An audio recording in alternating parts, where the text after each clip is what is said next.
along with Keith Ryman. And Keith, we got an exciting press for our listening audience and for us because we missed it. But I believe the Patriots will be kicking off. Yes, there goes Bobby Morgan. Patriots will be kicking off and defending the south goal. As you face your radio dial, that's the left-hand side of your radio dial. They'll be moving from left to right. And the white-clad Rebels of Sullivan South High School will be receiving and defending the north goal. Bobby Morgan, tough junior running back, fullback, linebacker, kickoff specialist, do it all, very versatile player, will be waiting now for the signal for the opening kickoff. Bobby Morgan approaches it and hits it high. Going to be taken at the 3-yard line, out across the 5-10, and he gets short running room after he gets across the 15. Nailed there at about the 18-yard line by John David Holland. He was down there first. Also, Scott Henson was down there as one of the headhunters, along with number 51, Eric Greer, and we call him Herman. And we're going to see a lot of action because South is going in without a huddle tonight. All right, quarterback Nicky Crawford rolls out looking to throw on the first play. He has to get it out there quick because he was really rushed and put pressure on by Andre Batts. The pass is incomplete up around the 25-yard line. John David Holland and Tracy Ivey there on the coverage. Andre Batts that time was on a blitz from the cornerback position on that side, and Nicky Crawford felt a lot of pressure, and John David Holland was over there defending him. Did a great job. 2nd and 10 from the 18. The give, across tackle with some short running room until David Satterfield hits him at the 21. Oh, is he nailed by Satterfield. The running back was Chris Wagner, picked up to the 21-yard line. Well, it's good to see that Johnny Williams is back in our starting lineup tonight, and Johnny is just doing an outstanding job, opened the hole up, and David Satterfield was right there in the middle of it and made him right in the line of scrimmage. 3rd and 7, let's call it the 21. It's about the 20 and a half. As Nicky Crawford brings them up, running backs are Calvin Wright and Chris Wagner. They're split behind him. Crawford takes on a delayed give and met there maybe after a 1-yard gain is Wagner. Wagner was met that time by Mike Smith and Andre Batts and the whole host of Patriots tonight. Put it down at the 22-yard line, and it's a kicking situation for the Rebels early in the game as Jim Ed Miller comes in standing back at about his 8-yard line. Will handle the first punt of the ball game. Wobbly snap, but he has it and has plenty of time. Gets off a high, nice spiraling kick, and it's going to be taken along. It's allowed to bounce by Madison, and it will roll dead and then be down at the Patriot 35-yard line. Kenny had a wall set up along the Patriot side of the field, and if he would have fielded it, there was one man between him and the goalpost, and I'm sure the Coach Kisb's going to let Kenny know to catch the football and don't let it bounce around on the field. A beautiful kick, though, by Jim Ed Miller with high hang time. So it's 1st and 10 for the Patriots. Ball at their own 35 as Taylor Quarles brings them up. Kenny Madison and Darren Cunningham split behind him. Jesse Day split wide to the right, the near side. Tracy Ivey to the left. Quarles takes and gives for short yardage to Madison out across the 35 to the 37. Well, Madison was met at the line of scrimmage that time at number 55, the left defensive end, John Gillum. John's a senior this year. He's 185 pounds and 6 foot. Rebels are coming out in a 52 defense, and they're playing some wide gaps, so all our linemen have to do is block down and out, and we should open some holes right now and gain about 3 to 4 yards per carry. Jason Inslee in and split wide to the near side, 2nd and 8. A pitch for Madison, and he doesn't have anywhere to go. Maybe he gets a yard. Well, Kenny Madison was trying to find a block that time right behind Brian Overby. Brian just was a little bit slow on his feet tonight, but as the game progresses, he'll be doing a great job as that pulling guard. Gain is out to the 38-yard line where it'll be 3rd and 7. And Scott Henson into the game, replacing Jason Inslee. He and Jesse Day are split wide to either side. It's a 3rd and 7. Quarles takes. Quarles pitches again to Madison, coming to the near side. If he gets one block, he doesn't. Out across the 40 to the 41. Not enough for the first down. He was met that time, Bill, by number 28. And 28 in our program tonight is Travis Trent. Travis shed a block of Jesse Day, and when Jesse didn't hang on to him for about a count of 3, he freed him up so he could make the tackle. 4th and 4 for the Patriots, and Johnny Williams, end who handled the punting chore, standing at his 28-yard line, waiting for the snap. Williams has the snap, no rush, and gets off a nice spiral kick. It's going to be taken at the 21-yard line by number 20, trying to get outside. He doesn't. He's decked at the 21-yard line. Just a great job that time by Bobby Morgan going downfield and having a lot of assist that time by David Cagle. Cable's one of those players that said that the fans will be looking forward to hearing from about next year. But on these special teams, we've been telling you a lot about him this year. Give an assist to young Ron Livingston, too, as he was also in on the action. Another returner next year. 1st and 10 for the Rebels. Ball at their own 21-yard line. Play 8:14 remaining in the first period. No score. Crawford takes. Crawford hands off for short yardage across the left side. Nailed there by the entire right side of the Patriot defense. Well, Todd Collins was in on the tackle that time, along with assisted by Tracy Ivy. Tracy Ivy came up from his strong safety position and met him at the line of scrimmage, and it's just a great pursuit by this whole Patriot defense right now. Pickup of 2 yards out to the 23. Call it 2nd and 8 for the Rebels at that point. Nicky Crawford takes, drops back, looking to throw, has some pressure in his deck. He's sacked by Johnny Williams and David Satterfield. Well, Bill, I'll tell you, that's what you call a big league hit, because David Satterfield put his helmet right in the numbers that time, lifted it up, and buried him to the ground. Back at the 14-yard line, they blindsided him, and Nicky Crawford turned around, but too late. And there they were, Johnny Williams and David Satterfield for the big kill. 3rd and 17 for the Rebels. Ball at their own 14-yard line. Clock running with 7:05 remaining in the first period. No score. So far, a defensive struggle. Nicky Crawford brings them up. Fine-looking quarterback. Goes right, gives off, has some running room, breaks off a 1 tackle across the 20, out near the 25-yard line is running back Calvin Wright. Good job of running as he cut back against the grain. He sure did, and he made one quick move that time. Unfortunately, Paul Helton was in there on the tackle. Paul's playing this right defensive end position and has just been doing an outstanding job all season long. But it's a 4th down and about 7. Ball at the 24 as Jim Ed Miller, with the flag on the play, gets a wobbly end-over-end kick. It's going to be again allowed to bounce. Takes a Sullivan South roll down inside the 40 to the Patriot 38-yard line, and we have flags on the play. That's just a fine kick that time, and got a great roll and kept it away again from Kenny Madison, so Kenny wouldn't get his hands on the football. And one thing that Coach Compton has said, and I'm sure that he's told his whole football team, that try not to get the ball in the hands of Kenny Madison, because Kenny has the speed to break and to make a lot of things happen. Looks like the call may be against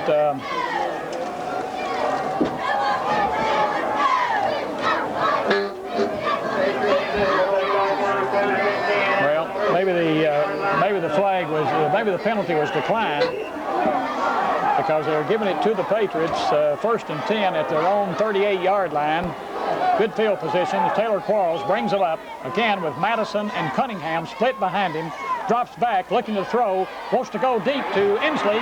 Inslee is down there and had it on a diving attempt and just couldn't hold it as he lost it when he hit the ground. Well, Jason Inslee ran down the field about 40 yards, and Taylor just had that left arm cocked and did an outstanding job. And Stephen Dietz was foot to foot with him all the way down the sideline and just had a little problem hanging on the football.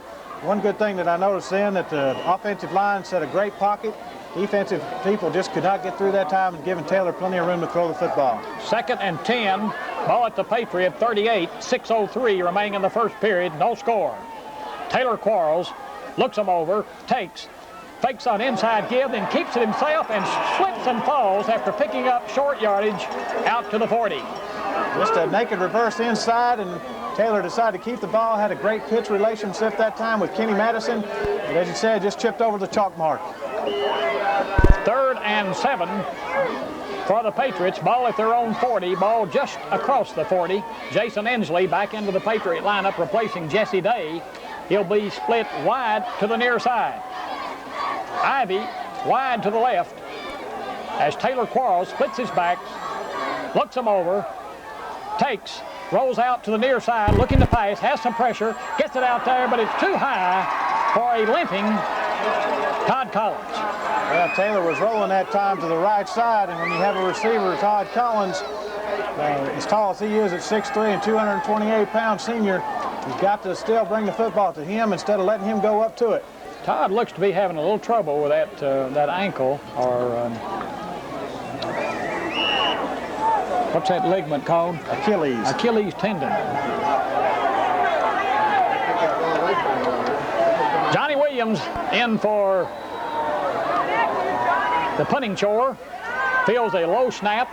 Gets off another low spiraling kick. It's going to be taken across the shoulder at the 18-yard line.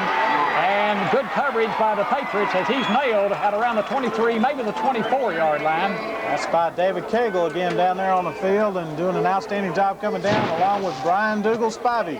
Spivey showing that he's got a little bit of speed, and he's also getting a little breather defensively tonight. So he doesn't have to play on both sides of the football, and I'm sure that Coach Kittlewitz is glad to do that. That kick return, Stephen Dietz. Nicky Crawford takes, goes over there, and there's nowhere to go as he tries to give it off to Calvin Wright. And Wright has nowhere to go, maybe gets a half a yard or so, pick it up near the 25. Wright was met that time by Mike Smith and David Satterfield, and probably the quickest thing that he did is he got down the line of scrimmage, because if he did, he'd been thrown in the backfield by Scott Hickey, which just absolutely beat the center off the football and was in the backfield before anything could happen. Well, it's no gain on the play. It's 2nd and 10 as Crawford brings him up, and again on a cross buck this time to Wagner. Wagner fumbles a football and then recovered by one of his teammates down around the 39 for a Rebel first down. Yeah, that's might as well say another lineman's dream. Keith Carter, 6'1", 210-pound left tackle on his offensive line, was wide awake looking for the football, jumped on it and got the Rebels a first down. Well, that's one of those crazy bounces that we talk about in this game, as Chris Wagner was running hard, but he was stuck hard and coughed up the football, but it fumbled it down the field, and very alertly a teammate falls on it, and it's enough gain for the Rebel first down. The first down by either team tonight. Crawford takes a quickie inside to his tight end, and he has him for a gainer across the 45 to the 48-yard line. That's Chad Ease, and Chad is 6'3", 175 pounds, and Nicky Crawford just did a quick look in, saw Chad right there and hit him for about 7-8 yards, and just did an outstanding job reading this Patriot defense. 2nd and about 2, a short 2 at the 47-yard line as this fired up Rebel team. And they give the ball there to number 24, Wright, and I don't think he picks up the first down. He was met at the line of scrimmage that time by Brian Dougal-Spivey along with Eric Greer, and both those gentlemen hit him in the backfield, but they have to wrap him up to make sure that there's no yardage gained on any one of these plays. It's going to be short of the first down. We got a 3rd and 2. 3rd and 2 for the Rebels. Ball at their own 48-yard line as Nicky Crawford brings them up. Takes and gives to his big running back, Wagner, and he doesn't get it. He is stacked up for nothing. Well, Wagner, that time, it was absolutely awesome to see all the navy blue jerseys of this Patriot team. You had Andre Batts, Mike Smith, David Satterfield, Johnny Williams, all on the tackle, and I guarantee you that he's going to feel a lot of pain if he keeps doing that for the remaining 3 quarters of this football game. He didn't gain an inch. It's 4th and 2, and back in punting formation again is Jim Ed Miller, standing at his own 34. Patriots could lose some field position here, but it's a bad punt. They missed an opportunity there, and he takes a Patriot bounce and finally is down at the Patriot 49-yard line by a Rebel player.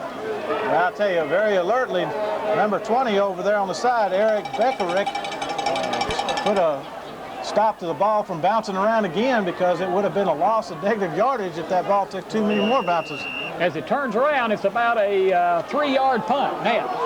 So 1st and 10 for the Patriots, who has been sputtering offensively so far with 2:11 remaining in the first period, no score. Taylor Quarles takes, gives off to Madison. There's not much running room, but he struggles for maybe 3 yards out to near the 46-yard line down in Rebel territory for the first time tonight. Well, Madison that time was met by Chad Epps, the strong safety, which came up a little bit and cheated a little bit, we might say, and then also nose guard Tim Turner. And Tim Turner's a little sophomore this year, but he's playing as a big man at 5'11" and 244 pounds. Put it down at the 47, call it a gain of 4 yards, 2nd and 6 for the Patriots at that point. Less than a minute and a half remaining in the first period. Taylor fakes the inside pitch of the flag on the play as Darren Cunningham is going to be thrown for a loss back in Patriot territory at around the 48-yard line. That was another sophomore, Bill. Chris Wagner, and Chris just came right across the line of scrimmage. Chris is playing a linebacker's position. Did an outstanding job that was reading the veer, stayed with the man all the way through the whole offensive series. The flag that you see on the play is where we had our wide receiver was moving a little bit before the ball was snapped. Well, I would assume that they'll decline that penalty. And that'll bring on a 4th down situation.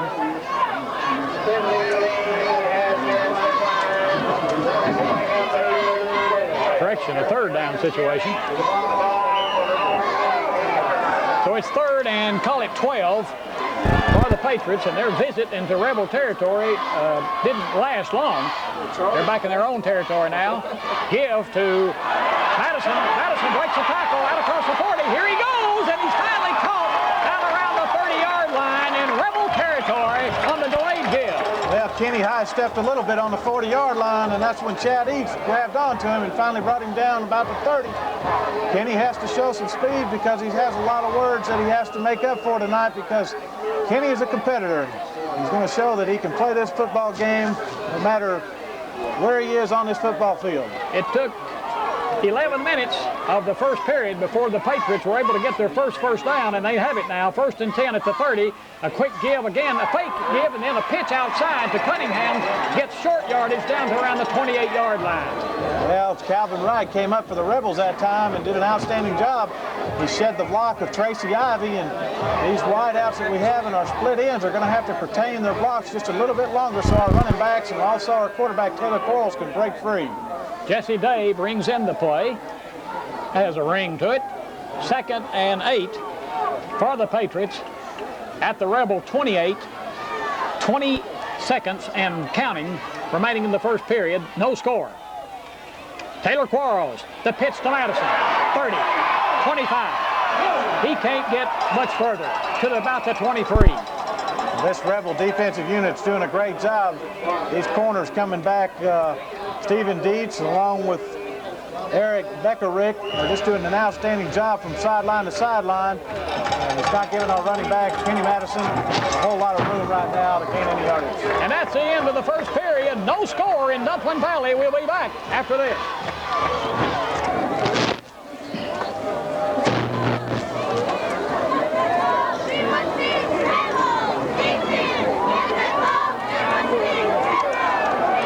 In Dumpling Valley, Bill Powell along with Keith Ryman. It's a 3rd and 5 at the Rebel 24. Patriots have the ball, and they've had a tough time tonight moving the football, Keith. They sure have, Bill. The biggest thing that I see right now is this Rebel defense is using a lot of linebacker blitzes and also their free safety in their corners. They're bringing them up all the way through the gap, and Coach Anthony, I'm sure at halftime, will make sure the new blocking assignments are taken care of, and will be adjusted this second half. No score as Taylor Quarles brings him up, takes, and gives straight ahead to Cunningham, and Cunningham pulls his way down inside the 20 to around the 16-yard line. Just did an outstanding job, and that's a single effort because our offensive line still is opening the holes up, but they're not going downfield and carrying their blocks through. That time, number 55,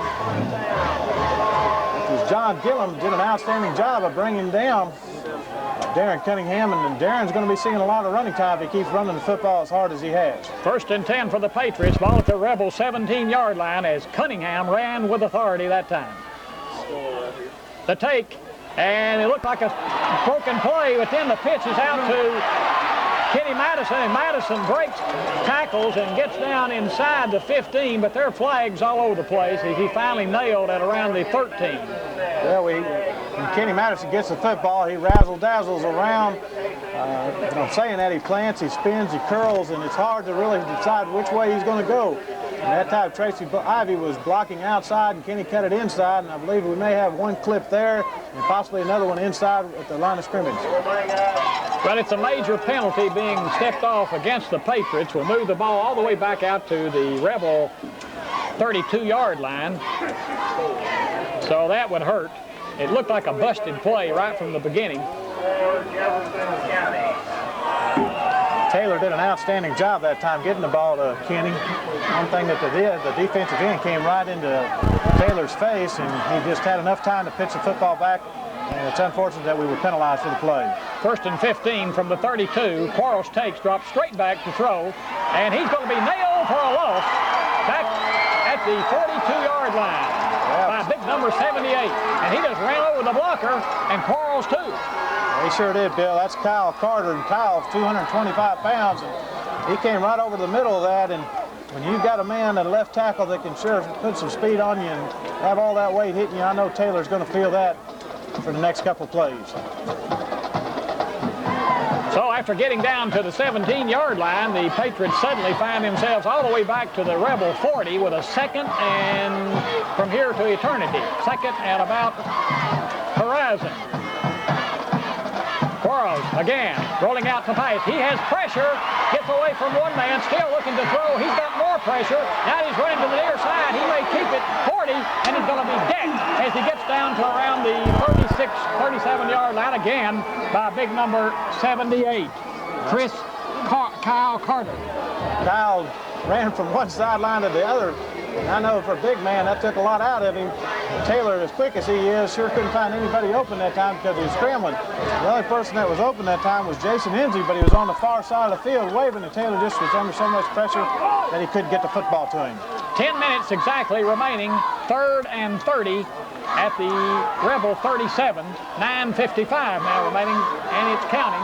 Cunningham and Madison split behind Quarles, and Taylor a little frustrated right now as he hadn't had much time back there. Again, looking to throw, lots of pressure. He's going to screen it. Has Todd Collins at the 35, 30, 25, cuts back inside, runs over some people, gets down to the 15, inside the 15, all the way down to the 12-yard line. Todd Collins. Just a great play that time by Coach Anthony to Taylor Quarles. Taylor just did an outstanding job hitting Collins right in the middle before he was brought down by Calvin Wright. Calvin is one of the linebackers that had to run almost all the way from behind the line of scrimmage because he did a blitz that time, and then to make the tackle that time on Todd Collins. And the Patriots want to talk about it, so with time out on the field, we'll be back after.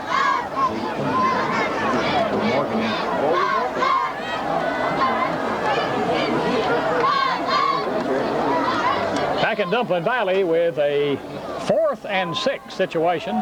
Ball at the Rebel 12-yard line. 9:34 remaining in the first half of play, and surprisingly, no score. Patriots appear to be going for it rather than trying the field goal, and that's correct.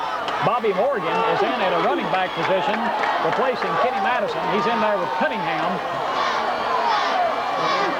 Taylor Quarles takes the snap, rolling out, looking to throw, and he has a man, but it's out of bounds. And the catch is made down there by John David Holland. Probably would have been short of the first down anyway. So the Rebels have held and will take over 1st and 10 at their own 12-yard line with 9:29 remaining in the second quarter of play. No score. Well, when you're down on the 12-yard line and 4th down, you have a little chance to gamble, and that's what Coach Kisbeth decided to do, and it didn't pay off. But defensively, both teams are playing solid, so we've seen a lot of action still. Crawford takes, gives to his big running back, and he has nowhere to go. That's Wagner, and Wagner is stopped as he gets maybe a yard. Let's see where they place it. Wagner was stopped just at the line of scrimmage by Dougal's Spivey. Dougal wrapped him up and took him down and had a little assistance that time by David Satterfield to make sure that he was down on the ground. Well, they're giving him forward possession out to the 14. A gain of 2 yards. Call it 2nd and 8 for the Rebels while at their own 14-yard line. Some good hitting going on. The delayed give to whoo. You hear the crowd going whoo as Calvin Wright is decked as he takes the handoff, and he may have lost a yard or so. He was met that time by the quick cornerback, Darren Cunningham, which came up along with Andre Batch. And Andre and Darren, when you put both of them together and then you stared up by Todd Collins, that's 3 big boys that can sure lay a lick on you. He lost a half a yard or so, and but we'll still call it at the 14 and make it 3rd and 8 at that point. Coach Kisbeth hasn't changed up his defense at all. He's staying with his basic 52 defense and letting his linebackers read the quarterback as much as possible before they're either blitzing or stunning inside or out. Still, one thing he has done and been successful with is letting Tracy Ivey, defensive back, also doing some blitzing. Crawford brings him up, takes on a delayed give to Wagner, and he doesn't get anything. And the Patriots are saying they've got the football. Let's see what evidently not. But at least it's a kicking situation developing for the Rebels with a 4th and 8 situation on their own 14-yard line. Clock running with 7:55 remaining in the first half and no score in this defensive struggle. Jim Ed Miller standing on his goal line, gets the snap, has some pressure by Johnny Williams, but gets it off. Chasing it down across the way and letting it roll, and then picks it up is Madison, and Madison brings it back across the 45 to the 47, maybe the 48-yard line in Patriot territory. Put it down at the 47. Well, he was brought down by Brian Irvin along with Keith Carter and also Chris Wagner. And that's that football taking some crazy bounces again, but one thing that these Rebels are doing, they're keeping the ball away from Kenny Madison on kickoff and punts and everything right now, Bill. 7:30 remaining in the second half. Correction, the second quarter. No score. 1st and 10 Patriots, ball at their own 47. Taylor Quarles takes, looks, going to keep. Now he pitches to Madison. Midfield, 40, 35, cuts inside to the 30, and he's going to be knocked out of bounds down at the Rebel 20-yard line. He was knocked out that time by Stephen Dietz, which Stephen came all the way from his left cornerback position, and Kenny just did an outstanding job carrying the football down the football field. It was a great mercy. I got a clip. Taylor Quarles, I tell you, offensive units just didn't get any breaks because we're just getting penalized all the way up and down. Well, these kinds of situations will develop a little character, or they'll keep you at home next week, one or the other. Well, I guarantee that Coach Kidler is going to make a lot of adjustments this time, and one thing that he is doing, he's letting the officials know that he's in this ball game. When the Patriots held, possibly thought that there was a fumble, he was out there, and also a couple of our ball players were making the officials know that we thought we had the football, but we weren't given the opportunity. And now we had another clipping penalty, so it's kind of a one-sided penalty ball game. They stepped it off from the where it occurred on the field, and it's still very close to a first down, even after they're measuring now to see if there is a first down, and I believe it's just short.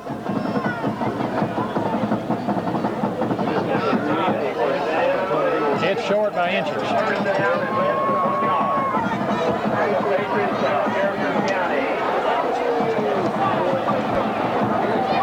One thing about measuring that, Bill, is it gives the quarterback, Taylor Quarles, a chance to come to the sideline and regroup and let Coach Anthony, Coach Quarles, I'm not Coach Quarles, Coach Kidler, an opportunity to talk to Taylor and just tell him, calm down, keep the offensive plays going, and just see if something can't develop in this series of downs. What about going for the whole thing right here, Coach, on a 2nd and 3 inches? No, they're going to give it to Cunningham, and he's going to get the short yardage off the right tackle, and he gets it out to around the 42-yard line of Sullivan South. Sullivan South linebacker that time, Chris Wagner. He's just a sophomore, and he's playing an outstanding football game tonight. Had Cunningham at the line of scrimmage, but gave us enough time, and with the strength that Cunningham has in his legs, to pick up 2 or 3 more yards. And this Patriot team, I believe, is starting to gain their poise a little bit. They're going to ground it out, take it down, and I believe that they'll be able to score 6 points if we don't get any more penalties. 1st and 10 at the Rebel 42 with 6:45 remaining. There's a fumble on the field, and let's see who's got it. I believe the Patriots have recovered it for a loss of maybe a yard, but the handoff was never completely made there between Taylor Quarles and Darren Cunningham. Taylor's just having a rough time right now, and I think the biggest problem that we have right now is our offensive line is making the first initial lick, but these Sullivan South defenders are using their hands, shedding the blocks, and they're doing an outstanding job of filling that gap where our running backs have been going to meet them at the line of scrimmage or for very short yardage. 2nd and 10. Quarles freaks, goes back, looks to throw. He's looking deep. Again, it's going to be overthrown down around the 10-yard line in Rebel territory, intended down there for Tracy Ivy. Tracy was defended that time foot to foot all the way down the field by the right cornerback, Eric Beckerick. And Eric is just doing an outstanding job on all the fly patterns, curl patterns, defending each one of these different Patriot receivers in their pass routes that they're doing tonight. 3rd and 10 for the Patriots. Ball at the Rebel 42, 5:58 remaining in the first half. No score. Taylor Quarles looking for that solution to that puzzle. Comes to the left side, pitches to Madison. 40, not much running room, down to the 38. There's one more flag on the play, Bill. It must be a nice night to have them on the field. And I guarantee it, these officials' wives tonight are going to have to do some laundry if they keep doing this. Another clip.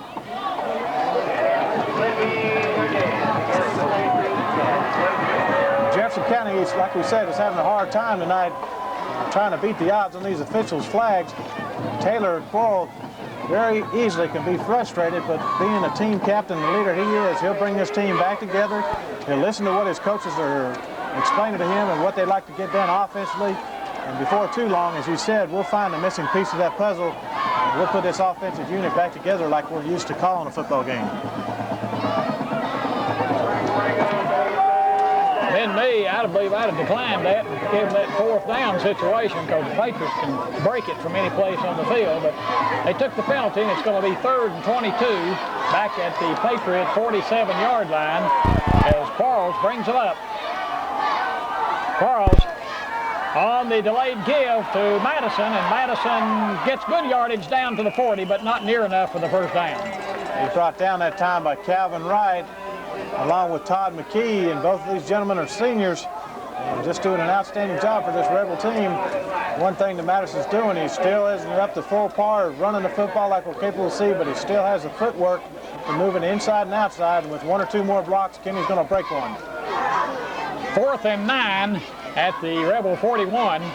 Johnny Williams in punt formation. He may have punted more of the first half of this game than he has all year. Johnny hits a beauty. It is a beauty. It's probably going to be allowed to roll, and it goes into the end zone.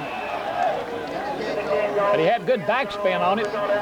Hit about a yard deep in the end zone, so he missed real dandy just by about a yard or 2. Sure did. That ball landed about a yard inside the end zone, and if that ball would have been a yard on this side of the playing field on the 1-yard line, Johnny would have had one of the finest punts that he has all year. Like I said, he's punting quite a bit tonight. Did an outstanding job. He's keeping his head.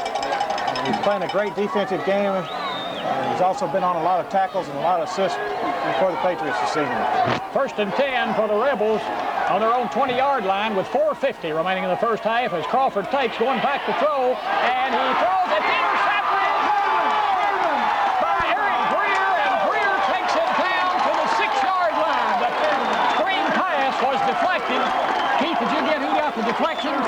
Mike Smith made the deflection. Mike's the smallest man on the field. And one thing that happened is when Mike did that, Mike is just 5'10", but Eric 6'1", jumped up and caught the football, and Eric's nickname is Herman the Monster, and when Herman catches the football, it's going to take a monster to bring him down. Well, I thought for a minute he didn't know which way to run. They had to turn him around there a couple of times, but he took it on down to the 7-yard line. It's 1st and goal for the Patriots as the defense may have turned this game around. Taylor Quarles brings them up. Quarles takes, comes to the near side. The give is to Bobby Morgan. Morgan drives down inside the 5 to the 4-yard line. Bobby did an outstanding job, in my opinion, by following the block of Paul Helton. Paul's just doing an outstanding job of it this season.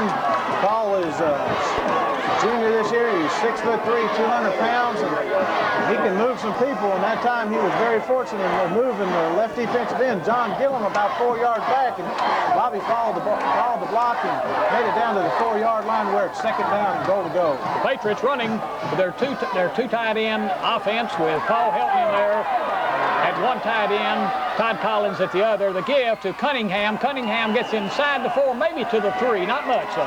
Not much, that's right. And the Rebels defensive group went that time to an 8-man line. And they really kind of, when I say an 8-man line, they brought their linebackers all the way up inside. So what left open, either one of our tight ends, which could have slipped in the end zone just a little bit, and Taylor could have audibled off and could have hit inside for a quick pitch pass. We got a 3rd and goal at the 3-yard line. Clock running with 3:10 remaining in the first half. No score as the Rebels are playing tough. I mean tough. Madison and Cunningham split behind Quarles. Quarles takes, pitches to Madison. Madison is hit and lunges forward for the touchdown. Was there a flag on the play? I don't believe so. Okay, give Kenny Madison 6 and make the score Patriots 6, Rebels nothing. Anthony Dawkins in to attempt the point after. Anthony Dawkins is coming in. As you said early in the show, Anthony is about 29 out of 38. Ball is going to be held by John David Holland, and we've got our original center back or snapper on extra points, Brian Dougal-Spivey. John David Holland to hold. Good snap, ball's down. The kick by Dawkins is up and good. Time out of the field. Patriots lead it 7-0. I guaranteed it, didn't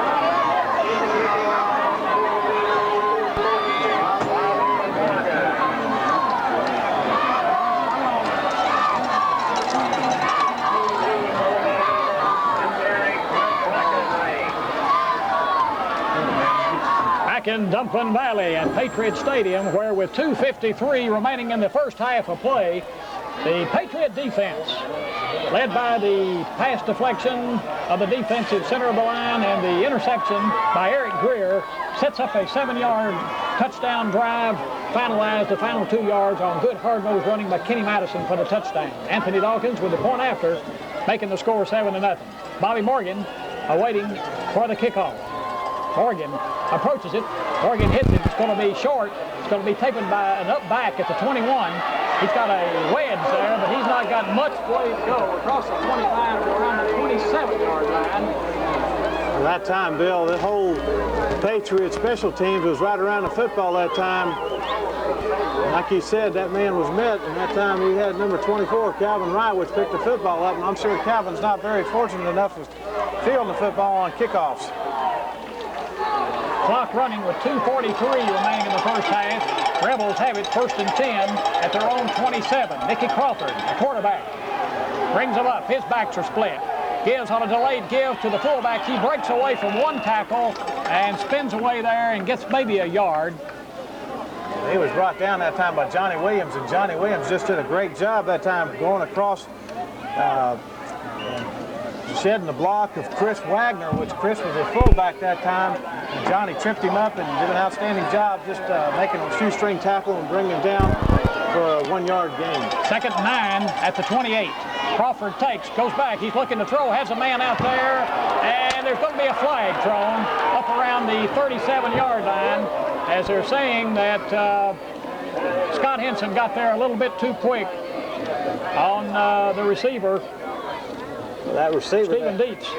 Dietz did an outstanding job. He went down the field 7 yards, went to the sideline. The football was there, and as you said, Patriots one more time were flagged just for a little bit of, can't say unnecessary roughness, but just getting a little bit excited and putting their hands on the receiver. And we just can't have this. We're just turning the football over too many times. We're giving the Rebels too many yards up and down the field because of our penalties and our mistakes. The penalty gives the Rebels a first down and good field position at their own 43-yard line with 2 minutes and 1 second remaining in the first half. They trail 7-0. I'd say they're going to be going to that passing game more now. Again, going back, and this time going deep, and he's got a man down there, but he was overthrown, and down there was Scott Henson to make sure and decks him. Well, Scott was downfield that time, and that time Nicky Crawford, which goes to show us why he's completed 1,107 yards this time this season, has just got a rifle in the football arm, and he was trying to reach his tight end that time, Brad Compton. Brad's a junior. When you have a junior that has the speed that he does, he's going to be seeing a lot of action this year and also next year, and college scouts will sure be looking after him. Crawford takes, Rose to the far side, looks, he's getting some pressure, Rose away from it, gets the pass away, and it's going to be almost intercepted down around the Patriot 40-yard line by David Satterfield. David did an outstanding job. He read the quarterback at the roll pattern. He dropped back about 7 to 10 yards, went to the outside, and was right in the vicinity of intercepting the football. We had a lot of pressure that time by Andre Batts and Johnny Williams on Crawford. About 1 or 2 more steps, and Crawford would have been decked. 3rd and 10 for the Rebels. Ball at their own 43-yard line. Clock stopped. 1:47 remaining in the first half. They trail 7-0. Crawford back to throw. He's looking. He's going with a home run. He's got number 88 down there, and he's going to be broken up by Scott Henson at the Patriot 28-yard line. Well, that time Crawford didn't have everything on the football. It looked like a wounded duck, as we call it in football league. And that time, as you said, Henson was right there. He did the smartest thing he could do, is to knock the football and make sure there wasn't any completion at all. And he knocked it out of bounds. 1 minute and 39 seconds remaining. Jimmy Miller is in with instructions to punt, we think. He gets the snap, and he does, in fact, get it off. It's a high wobbly kick. Fair catch. It's going to be probably a Rebel right in the top of the headgear. Boy, he sure did. And you know, that's probably one of the most embarrassing things that can happen. But John Gillum was down there and ready to put a stick on Madison, and before he knew it, that football came right down and hit him square in the helmet. And that football doesn't make it too big of a dent on that helmet, but he was wondering what was going on behind him. You know, I saw that happen on TV the other day to a good friend of ours, one Brandon Collins down at the University of Georgia, and he played a bunch of Kentucky Wildcats. He put a lot of pressure on the Kentucky release. The ball hit him right across the helmet, things like that. Well, this could be a great break for us, Bill. Instead of being back on the 33-yard line, Patriots could pick up a few more yardage, about 15 of them, and that's going to put us close to the middle of the field with 1:28 left in this quarter. And what can happen is Coach Anthony has got a 2-minute offense drill. And when Coach Anthony and Coach Kisbeth put the plays in and it's executed right, the Patriots could score very easily and very quickly.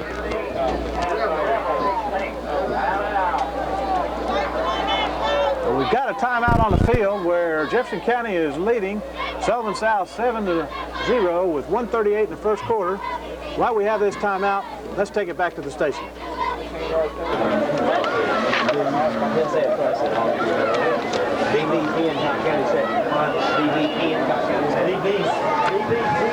Keith, you got a big score for us? Well, we sure do, Bill, and as most of our fans that are listening to the radio broadcast, Dobbins Bennett 10, Cocke County 7, with 8:18 left in the second quarter. All right. 1st and 10 Patriots, ball at their own 49. The delayed give to Darren Cunningham, and he's got very short room as he gets down to around the 49-yard line in Rebel territory. Clock running with 1:16 remaining. Fritz Wagner, I told you, he's a sophomore, and as well as he's playing as a sophomore, he'll be all-state everything when he becomes a senior, because he's doing an outstanding job for these Rebels. Rolling out and looking to throw and chase for that guy again is Taylor Quarles, and Quarles has to tuck it up and run it, and he gets out of bounds at the Rebel 45, maybe inside the 45 to around the 44. Well, number 78, which is Kyle Carter, 6'1", 225-pound tackle, did an outstanding job putting a lot of pressure on Taylor. Taylor couldn't find anybody open back in the secondary, and was very fortunate to pick up a few yardage running the football, and was very smart by running out of bounds to stop the clock with 59 seconds left. Only 59 seconds remaining in this first half. Patriots lead it 7-0. It's been a hard-earned one. Nothing's come easy tonight.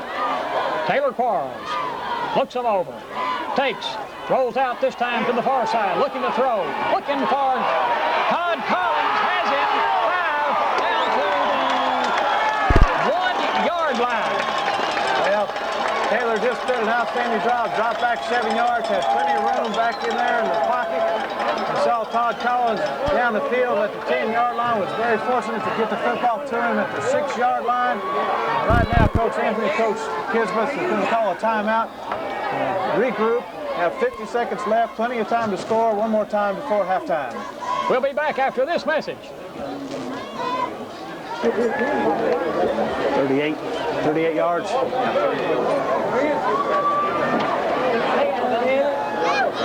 Well, Keith, I believe that Todd Collins would have gotten in there for that TD had it not been for that gimpy Achilles tendon. Well, I'm glad you remember the name of that one. Didn't ask me what the other one's name was, but Todd made a great reception. I had to drop kinesiology or anatomy or whatever. Well, he made a fine reception for 38-yard pickup, and let's see if the Patriots can't put the football in the next play or so. 50 seconds remaining. Clock. Taylor Quarles takes it, and he's going to try to take it in, and let's see if he did it. Yes, give him 6.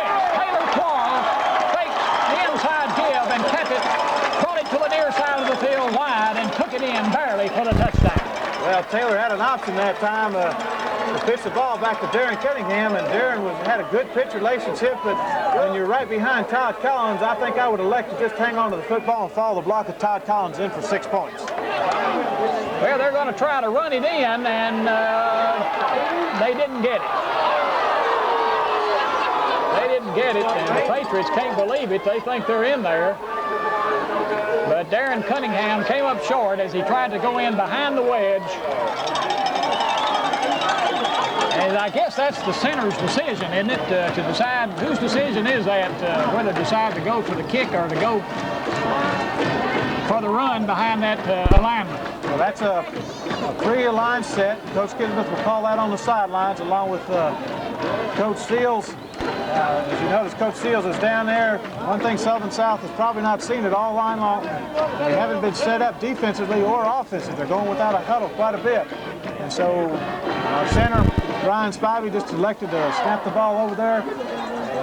I'm like you, and also the Patriot fans here, I thought he was over, but the lines judge that's looking on this side of the football field has been slow on a couple calls tonight, but he's down on the field, but we're on the press box and has a lot better view than what we do. Only 42 seconds remaining. We'll stay right here as the Patriots have taken a 13-0 lead after battling their way through a 0-0 game through the first quarter, and with less than 3 minutes remaining in this first half of play. So Bobby Morgan will be teeing it up again here. And he's going to be actually not teeing it up. He's going to kick it flat, it looks like, to take away any attempt of a long run back.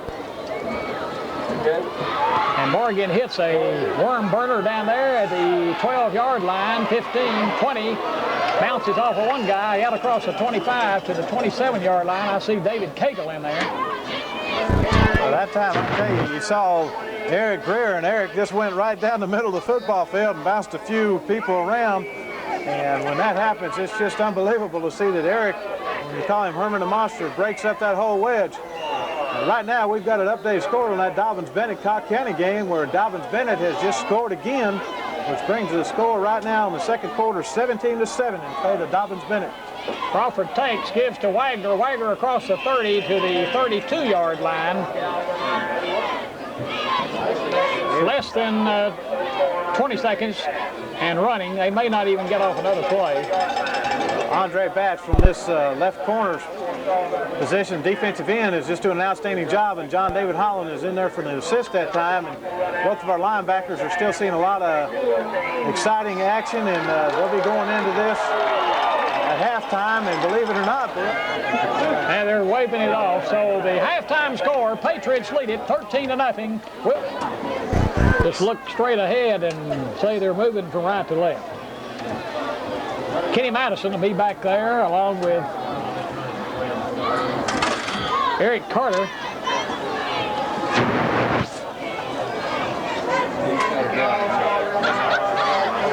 And I don't know who that up back is on the far side. It's Andre Batts back there on the far side of the field.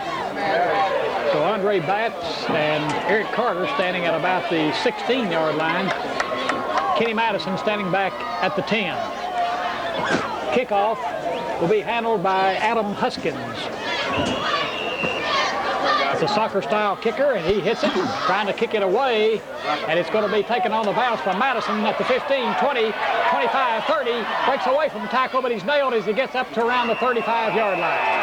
Hey, he was nailed all right, Bill, and tempers are going to get flaring a little bit early in this second half. Bringing Kenny Madison down was number 31, Billy Hamilton, along with number 55, John Gillum, and they were carrying him from the hash marks in the middle of the field all the way to the sideline. Well, the Rebels were serving notice that they're not ready to quit. They trail 13-0 with play just getting underway in the second half.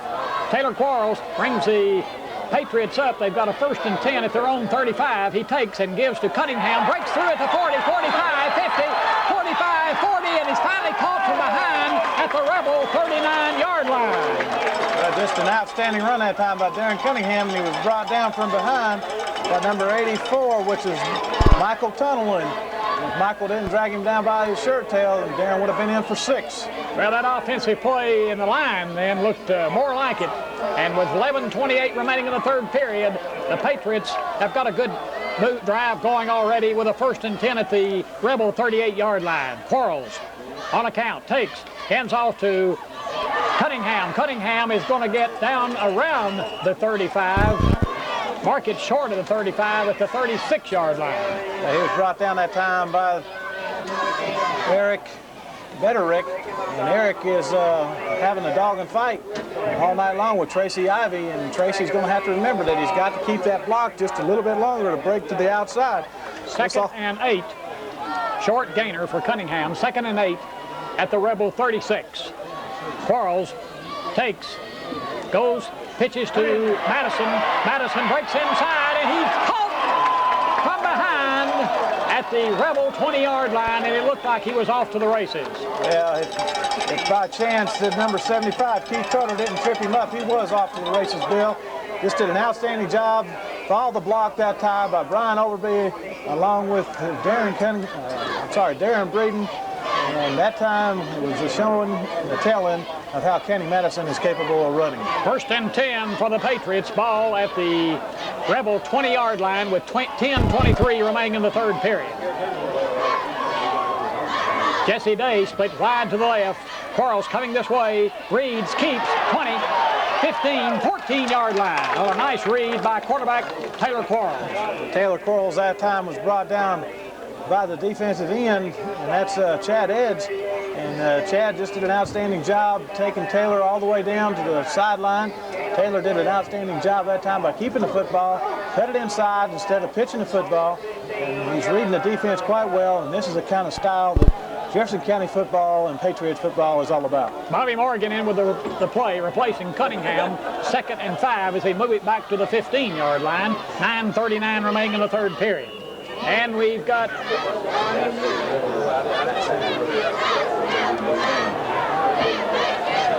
a delay of, no, offsides, encroachment against Sullivan South. Well, the Rebels are going to get a little bit of taste of what we did in the first half. They just lined up a little bit over the side of the ball, and the officials were very much alert that time. We picked up 5 yards, and that automatically gives us enough yardage for a 1st down. Well, that's a gimme 1st down, but he puts it on a 1st and goal situation at the 10-yard line. Quarles hands off inside to Bobby Morgan down near the goal line, and they're giving him a short mark. My goodness, that guy has killed us all night on the mark. Well, that's the head linesman right there. That's 3 times that we've ran toward him. Well, it's 4. He did it on the last play. Madison got all the way down to the 14-yard line, clear as it could be, and he moved it back to the 15. So he cost Morgan a touchdown there, but it's 2nd and goal at the 1. Well, he's marked it again at the 1-yard line, and I'll tell you, Bill, if you have to buy a pair of glasses, that's one I'd buy one for right now. Quarles brings him up. Quarles takes, gives straight ahead, and nowhere to go, but they do give him the touchdown this time on the other side of the field. Give it to Bobby Morgan off the right side, 6 for the Patriots.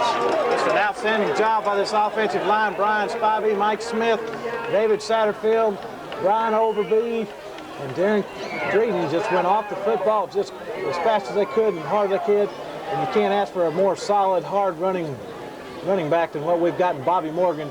And Bobby wasn't going to be denied a touchdown at that time where he cleared the goal line with plenty of room to spare. 8:49 remaining in the third period. Patriots lead at 19-0, and they're going for 2.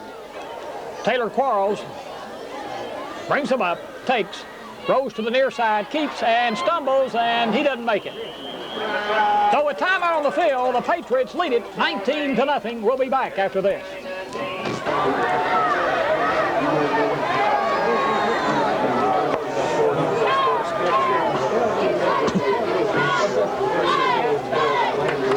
So Cocke County having their problems up in Upper East Tennessee against the Dobbins-Bennett Indians, always one of the top programs in the state.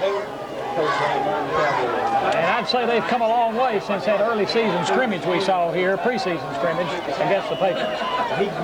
Bobby Morgan approaching the ball to kick it off. He hits it, a good one. A long, high, deep one. Going to be taken at the 3-yard line, out across the 5, the 10, 15, 20, and he's going to be decked there. And then he breaks away and gets out to the 25, maybe the 26-yard line before Bobby Morgan and David Cagle bring him down. Well, he was met back there about on the 10-yard line that time by a host of Patriots led by number 40 Scott Henson and also Darren Cunningham, but then was brought down by Bobby Morgan. And Bobby goes to show that he's, like you said early in the show, a versatile player. He can play all positions, offense and defensively, and also on this special team. And one other thing, Bill, we've got another flag on the play. Eric Beckerick did a good job returning the kick. And let's see what the call is on the flag. Looks like it's going to be marked off against the Rebels. Back to the 16-yard line, holding against the Rebels. So they'll start out with a 1st and 10 at their own 16, 8:38 remaining in the third period, and they trail the Patriots 19-0. Mickey Crawford with his running backs, Calvin Wright and Chris Wagner, back to pass. Got some pressure, throws out in the middle, the ball is tipped and broken up by Todd Collins and almost intercepted by David Satterfield. Well, also one other person we have to look at is John David Holland was the main key man because he had the defender covered all the way from head to toe, and then as you said, Todd Collins tipped the ball up. David Satterfield was bobbing around, and just unfortunately we didn't come up with an interception that time. Pass intended in the middle there for Chad Eads. Drops incomplete. Stops the clock with 8:22 remaining in the third period. 2nd and 10 from the Rebel 16. Crawford, the quarterback. Again, back to pass. Pressure. Throw for a loss. Back to the 5-yard line. He was nailed that time right there by Paul Helton and Johnny Williams. And when you try to fake inside and roll to the blind side of the field, you got people like Johnny Williams, as quick as he is, and Paul Helton, he's going to feel the effects of it. Not just for that series, but also the next series of downs. Paul Helton continuing his play from last week against Cocke County when he had an outstanding game against the Fighting Cocks over in Newport. In fact, was named the co-defensive player of the week with another junior, Scott Henson. Continuing his fine play. Lost back to the 7-yard line where it's 3rd and long, and a delayed give on the draw to Wagner. Wagner up around the 10, maybe the 11, but it's not going to be near enough for the first down. So we've got the kicking situation for the Rebels. Mike Smith, along with Brian Spivey, in on the tackle that time, and cleaning house was Todd Collins. And Patriot defensive team is still rising to the occasion, doing an outstanding job putting a lot of pressure on this Rebel offense. Jim Ed Miller standing 2 yards deep in his end zone, gets the snap. Not much pressure, gets off a nice spiraling kick. Hakeem Madison up, takes it to 41, slips and falls.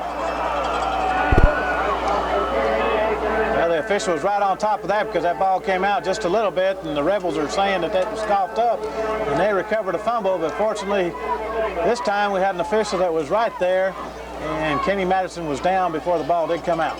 The ground cannot cause a fumble.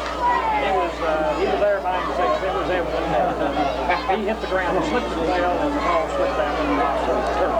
7:01 remaining in the third period. Patriots lead it 19-0. They start out with good field position.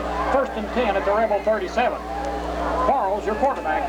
Jason Inslee split wide to the near side. Back, and he's going to be open. Jason, wide open. He's wide open.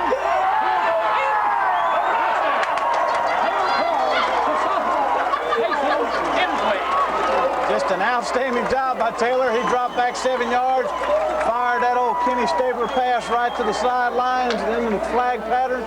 Jason Inslee in the end zone that time, Bill, for 6 points. All in with the double belly. 25-0. Anthony Dawkins and to attempt the point extra. This time the Patriot team is shifting over for that point after attempt by the kicker.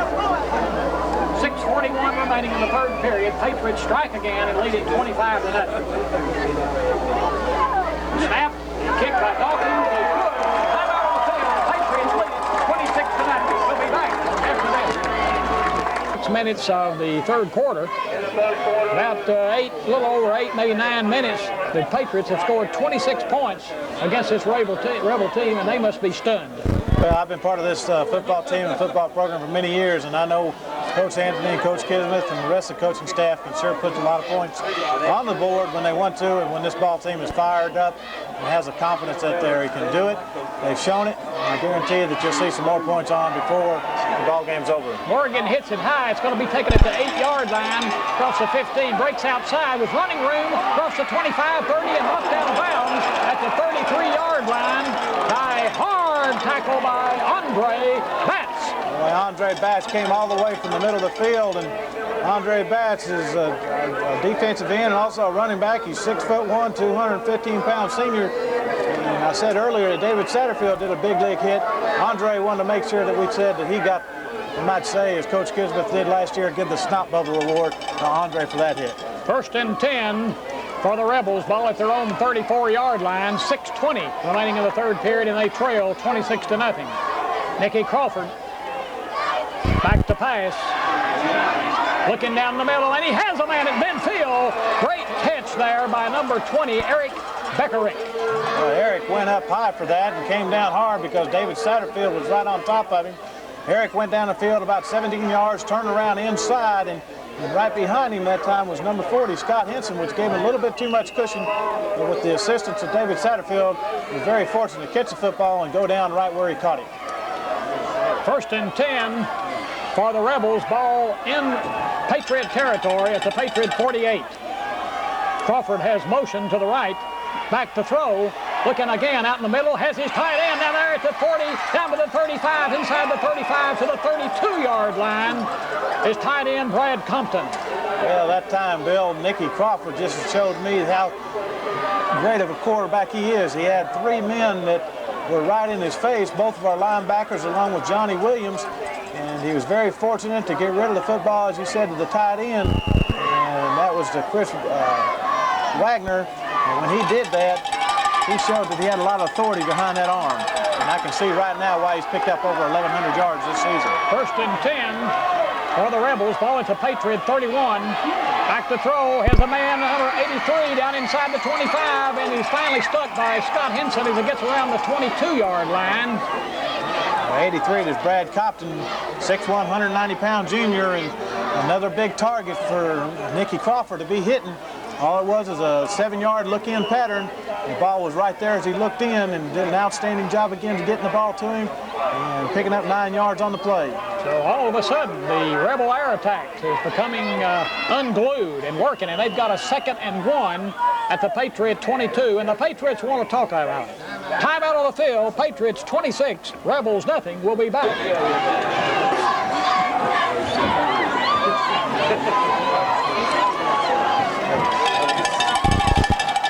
Back in Dumplin Valley, where the Patriots have opened up a big 26-0 lead, but find themselves with their backs to the wall for the first time tonight. A 2nd and 1 situation. Ball at their own 22 as Nicky Crawford sends motion to the right, takes on a delayed give to Wagner, and Wagner gets down around the 21, and it looks like he may have first down yardage, barely. He was tripped up by David Satterfield and also Mike Smith, and as Wagner was going down, Smith fell right on behind him, and it's getting a little bit tired and a little bit slow getting up on the play. It's an official timeout. He was tripped up there, and I don't know, maybe a leg injury. 4:48 remaining in the third period. Patriots lead it 26-0. And they're going to measure for the first down, but they can't because the injured Rebel is laying right where, well, now they're going to. And it is a first down. Coach Kisbeth has been staying basically in his 52 defense prevent, and when most people see him on the sideline, if he's touching his head, his side, or flapping his arms like a bird and praying inside, all that is different signs of what he wants his linebackers to do or his front line to blitz inside or outside. And Todd Collins and David Satterfield are very good leaders. They know how to pick up the signals, do an outstanding job. They've been going very strong, and they've been keeping their head up instead of looking at their feet like they began the ball game last week. This week, they're looking for the numbers, and they're wrapping up and they're sticking. Correction on the injured player. The injured player was Calvin Wright instead of Chris Wagner, and he limps off as if it might have been an ankle. Doesn't look to be serious. So we got Wagner and haven't picked up the other running back that's in there now to replace Wright. Back to throw is Crawford. Has a man down there, and the official almost pulled the hanky. But you've got another hanky in the backfield here, Bill. The one that you were looking at decided not to throw at that time on Tracy. Tracy Ivy with good coverage out there. It looked maybe close, but it would have been awfully close either way. The backfield judge that time threw the penalty, and I'm not exactly sure what he was throwing it on because it didn't look like there was anybody around except for Johnny Williams that was putting some pressure on the quarterback. So we'll see what this call is going to be, but it's going to be against the Patriot. Mercy. And it will be a big one, and it'll be a pickup of about 15 more yards. Put it down just short of the 10-yard line and make it 1st and 10 for the Rebels. And the hanky, the yellow hanky, has been the biggest offense tonight for the Rebels. They can conceivably get a first down as the ball is just short of the 10. As Crawford brings them up, dropping back to throw, down the middle, intercepted! Intercepted by Todd Collins. 10, 15, 20, 25, 30, cuts inside, 40. He may go all the way. 30, 20, tripped up, and there's a flag on the play. I believe there may be a clip, but Todd was giving it all he had, and he got all the way down to around the 15-yard line, inside the 15, where he was tripped up. And then a flag was thrown, and a clip is going to be marked off against the Patriots. I can't believe it. Well, like you said, that hanky's our biggest enemy tonight, and what happened, you know, that Achilles tendon, you could tell a little bit that was bothering Todd tonight, or he would have been in for 6. It still showed that he had a lot of speed and a lot of character for this Patriot ball club, and he wanted that, and that was just a fine defensive play all the way through, and gave Todd an outstanding job to show how much speed he does have on the football field, Bill. Well, the bad thing is that he was already 4 or 5 yards past that block where the clip was made, and it was a close call. Well, anyway, a great interception by Todd Collins stops the scoring threat by the Rebels and gives it 1st and 10 for the Patriots at the Rebel 32-yard line with 3:50 remaining in the third period. Taylor Quarles, the quarterback, brings them up and looks over the situation, gives to Cunningham inside, and the official just watched as Brad Compton picked Taylor Quarles mighty late. It was late again, and one thing, this crowd's going to get behind this Patriot ball club real quick. We got right now Todd Collins taking a little bit of break this time, and Sean Brady went in there for him, and Taylor may not have been looking, but Sean was wide open in the middle of the football field, and if he keeps remaining this, and they think that Sean can't catch a football, some people got another thing keep coming because he's got a pair of hands on him. It's very worthwhile to be getting the football too. 2nd and 8 at the 30. Quarles takes. He's going to keep it 30.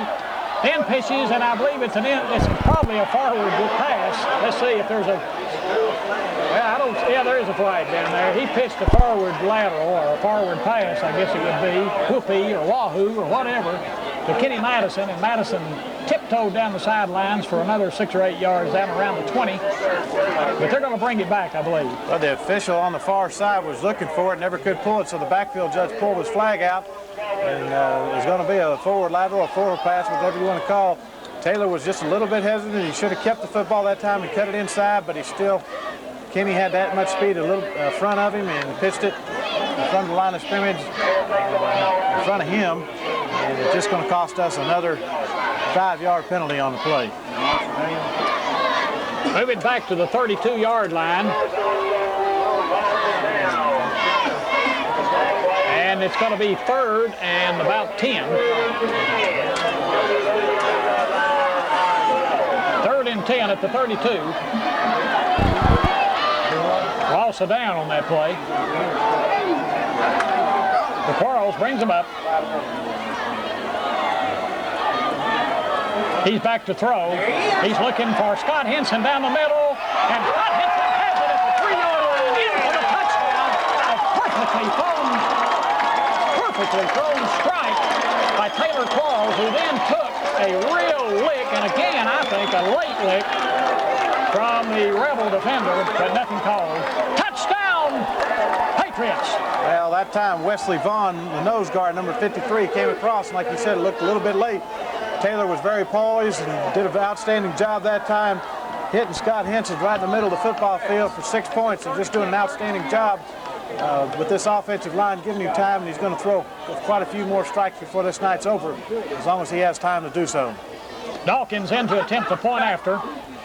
Snap is high, brought down and placed down beautifully by John David Holland. The kick is good. Timeout on the field. Patriots lead the Rebels 33-0. We'll be back after the break.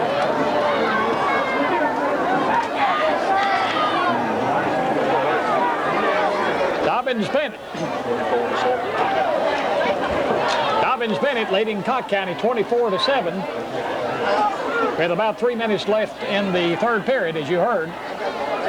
Here at Dumpling Valley with 2:31 remaining in the 3rd period, it's the Patriots 33, Sullivan South nothing. Bobby Morgan ready to attempt another kickoff. Patriot defense tonight has been outstanding, and the offensive has come alive since about the last 3 minutes of the first half. High, long kickoff. It's going to be taken at the 6. Out across the 10, and then he's going to be met, and then gets away. There's flags all over the place. Gang tackling by the Patriots at the 27-yard line.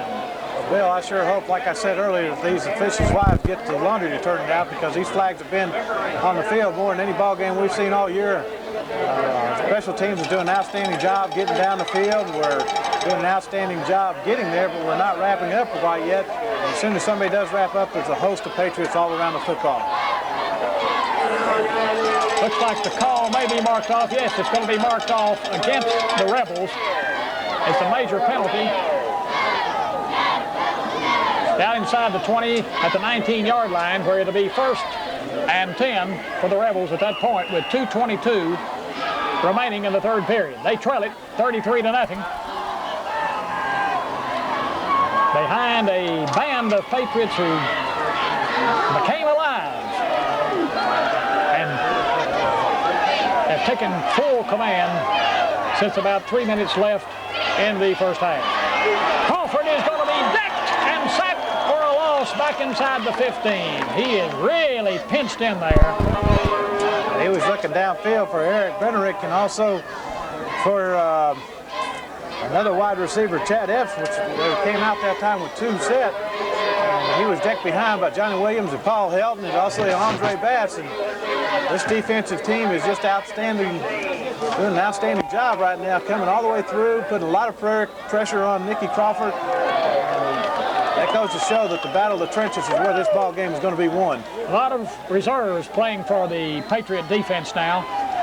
Long pass over to the sideline intended for Bederick is overthrown. We had Andre Batts, which was over there, along with Chris Orr.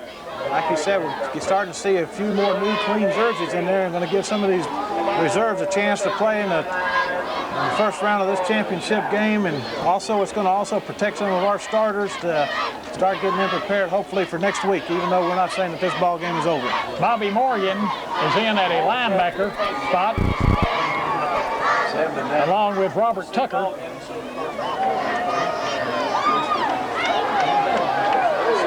Eric Carter in at a corner, replacing Cunningham. Now 3rd and 16, and there's a delay of game, I believe, as the flags fly, and I think that's going to cost the Rebels 5. Yeah, Crawford was up at the line of scrimmage and trying to audible off that time. He saw that our free safety came all the way up, and there was single coverage with John David Holland that time against Eric Bederick. Bederick is 5'9", and Holland's about 5'8". Right now, Bederick's got a little bit more speed than John David Holland, but John David Holland has been sticking with him like a tick on a blue tick hound. I've got to give John David a lot of credit because he's doing such a great job all the way up and down this football field. 3rd and 16, and the draw play, running room to Wagner, and Wagner across the 20 all the way out near the 25-yard line. He was brought down by Scott Henson along with Andre Batch, and like he said, Wagner did a great job on delayed draw. There wasn't quite enough yardage though for the first down, so the Rebels will be coming out with the punting unit. Less than a minute remaining in the 3rd period. As Jim Ed Miller standing back at his 12-yard line, waiting to handle the punting chores. Gets it, and it's a fake, and the inside give is to Bederick, and Bederick has the first down up around the 40 midfield and spins away down into Patriot territory at the 47-yard line. A gutty play as Jim Ed Miller took it and gave the old Utah pass to Eric Beckernick, and he picks up a first down on the trick play in Patriot territory at the Patriot 47-yard line. Well, there's a little bit of confusion, too, because that time Jason Enzi was deep back to receive the punt, but also we only had 10 men on the field. Crawford out in the flat to Bederick, and he's going to be tripped up to get short yardage out across the 45, inside the 45 to the 44-yard line. Tracy Ivey tripped him up there, and then he was very fortunate to have some help that day by John David Holland and also David Satterfield coming across in his linebacker position. That's the end of the 3rd period.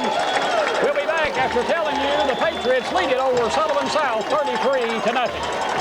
Along with Keith Ryman on hand to bring you tonight's TSSAA playoff action featuring the Rebels of Sullivan South High School against the Patriots, the #1 AAA team in the state. Patriots lead it, living up to their billing. They lead it 33-0 with play just about to get underway in the 4th and final period. It'll be 2nd and 8 for the Rebels. Ball at the Patriot 44 after the fake punt play. Gets big yardage. Crawford takes. Crawford on the reverse is Bederick. Bederick is going to be tripped up and thrown for a lost bucket. Midfield by David Satterfield. Cunningham came all the way across that time from that free safety position and helped out David Satterfield. David Satterfield fired this crowd up real hectic like because he's just like a Mark Gastineau out there when he wants to play football and just does an outstanding job, and just as well as all these young men do for this whole Patriot defensive unit. Loss is back to midfield. Ball just nosing into Patriot territory, but let's call it midfield. It'll be 3rd and 13 for the Rebels at that point. Nicky Crawford, their fine quarterback, straightening up, looks out there, and has a man, and he has big yardage, laterals it back, and it's going to be recovered by the Patriots. Well, Bill, it might look like a fumble play, but he looked like when he's twisted around, it could have very easily been a design play to Todd McKee because Todd was a trail man. And the one thing that had happened, that Jesse Day put a great hit on him, and along with Darren Cunningham, and when that happened, the ball came loose before they could get rid of it. I believe it was a design play. I believe it was the old flea flicker or whatever you call it, where the receiver immediately turns around and flicks it, laterals it to the trailer, and there wasn't anybody there except Patriots. That's right. Then McKee was on the far side, over on the Rebel side of the field, and once the running back with the football decided that he couldn't stop spinning, he just let the football go and hoping that he was there to be able to pick it up for the fumble. But unfortunately, he wasn't able to. And the Patriots take over, and we've got a new quarterback in there for the Patriots, Eric Hutchins. And a 15-yard penalty for a personal foul against the Rebels tacked onto that, so it's 1st and 10 for the Patriots. Ball at their own 49-yard line as Eric Hutchins hands off to Eric Carter, and Carter may be off to the races. He is. Eric Carter is going to go in for the touchdown. Well, that didn't take that combination long to get on the scoreboard. Well, Bill, I'm going to say one thing. When you said wait till next year, you can get a preseason view of what's going to be happening when you got a quarterback like Eric Hutchins, along with a fine running back that time by Eric Carter. Well, that didn't take long. The Patriots now lead it 39-0, and Anthony Dawkins in to attempt the extra point with 10:45 remaining in this football game. That's the first carry tonight for Carter, and he blasted it through a big hole off the left side, cut to the outside, and had clear sailing all the way. There was no doubt about it. Snap. It's down. The kick by Dawkins is good. Time out on the field. The score. Patriots lead it 40-0. We'll be back after this.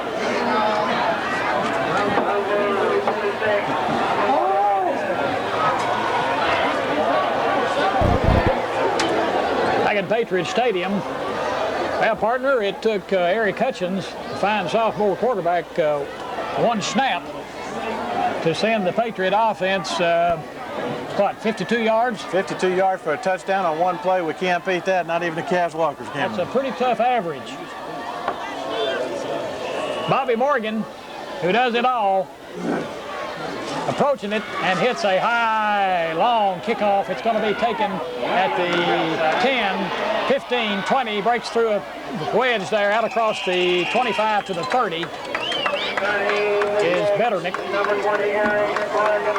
He was tripped up that time by Bobby Morgan, which was down on the tackle, along with David Cagle, and also number 53, which will stay in the ball game, Robert Tucker, is one of the linebacker positions. Well, Bobby Morgan's not one of your typical kickers. He loves to get down there and get a part of the action. He sure does. He's a hard-nosed kid, just does a great job all the way through. And right now, Bill, we're going to have quite a few new defensive people in this ball game, so we'll have to really bring a play-by-play to all of our Travis Stansberry's in there, and a good hit made on Crawford there. That's a great hit that time by number 60, and 60 in our program is Ron Livingston and also Stansberry. And such a good hit that time. We have one of the Patriot ball players that's down on the play. The gain was out to the 35-yard line, just short of the 35. But let's see who the injured Patriot is. Bill, while we have a break in the actions, I'd like to invite all of our Patriot fans up to Walter State Community College to see opening night of Senator basketball, where our Lady Senators will be playing Peace College, and our Senators will be playing Sue Bennett College. You know where Sue Bennett College is? Sue Bennett College. London, Kentucky, the place of my birth. The place of your birth. How many people were born up in London, Kentucky? London, Kentucky, and my mother, who may be listening now, is a graduate of Sue Bennett Junior College.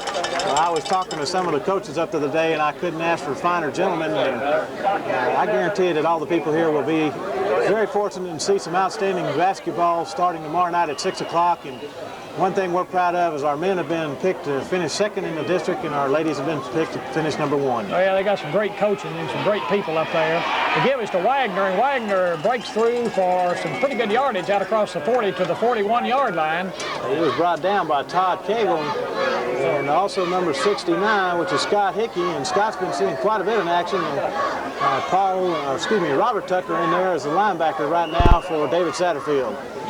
Stephen French in the Patriot defensive lineup now, replacing Travis Stansberry. Chris Orr was the injured Patriot a minute ago, but he walked off under his own power, just shaking up, had his bell rung a little bit. He's all right. He's sort of hard-headed like his daddy. The pitch to Right across the 40, 45, midfield, has some running room, and he's going to be finally drugged down as he gets into Patriot territory down around the 35-yard line.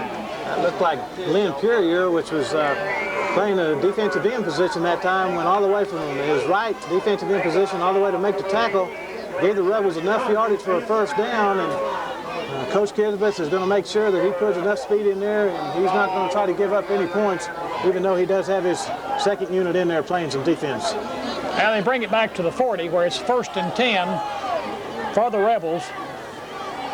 Chris Orr back in the lineup now. Wagner takes straight ahead. Good running room down to the 30, inside the 30 to the 28-yard line.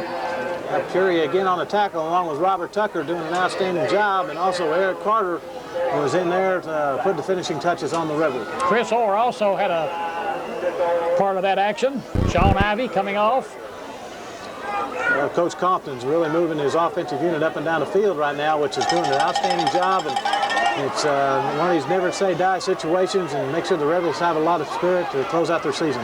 Wagner again, the big running back, pulls his way down inside the 25, down near the 20-yard line. The offensive line just came straight off the football.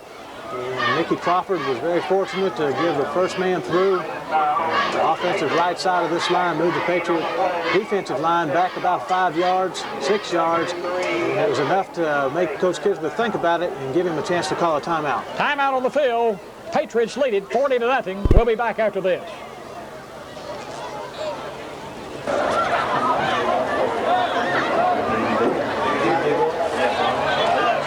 Well, we sure do appreciate those scores coming from Johnson's Kingsport and also from Oak Ridge tonight. And we're giving you a play-by-play with my good friend Bill Powell. Give off inside to a new running back. I didn't catch the name, but he gets pretty good running room down to the 15-yard line. And that'll be good for first down yardage. 1st and 10 for the Rebels. Ball at the Patriot 15-yard line. Clock running with 8:30 remaining in this game, and the Patriots lead it 40-0. But the young Patriots that are in there now are being put to the test. Crawford brings them up. Again to Wagner, and Wagner's running over people down around the 5-yard line. Wagner showed he had a lot of quickness and a lot of strength in those legs that time. Chris Orr, along with Bobby Morgan, did an outstanding job bringing him down. It looks like he might be awful close to a first down, though. It's going to be just inches short of the 5-yard line and just inches short of a first down. Chris Wagner, they've been sticking to the ground with him running the football, and he's just been taking it about any place he wants to. And this time he doesn't take it for much, if anything, but maybe enough for the first down. Well, Coach Kisbeth brought his secondary up to the line of scrimmage that time and wanted to make sure that if he did get the first down or even possibility of touchdown, he was going to have to string it all the way from sideline to sideline. And he just had enough for the first down, and it'll be first down and goal to goal for the Rebels. One thing that is a good situation for Coach Kisbeth and also Coach Smith and Coach Breimer, give some of our starting units a good rest, and they'll be free and free of injuries. And that makes a big decision when you go into the second round of these playoffs. Well, we got an official timeout out there. Let's see. Not an official timeout, another penalty, Bill. I should have known. Offside's been marked off against the Patriots. Penalized half the distance of the goal. Puts it down at the 2.5-yard line, if there is a yard line there. Clock running with 7:19 remaining. Patriots lead it 40-0, but they need a miracle to stop this one. Wagner takes it, goes in for the touchdown. So the Rebels get on the board with 7:12 remaining in the game. And they had to do it against the Patriot second and third liners. Yeah, Nicky Crawford just ran the ball through like it's supposed to be meant to, and Coach Compton just let him have total control of it and moved the football right down to score 6 points. It took them about 9 plays to do it in. Adam Huskins, sidewinder kicker, sticks it through there for the extra point. Timeout on the field. still Patriots 40, Rebels 7. We'll be back after this.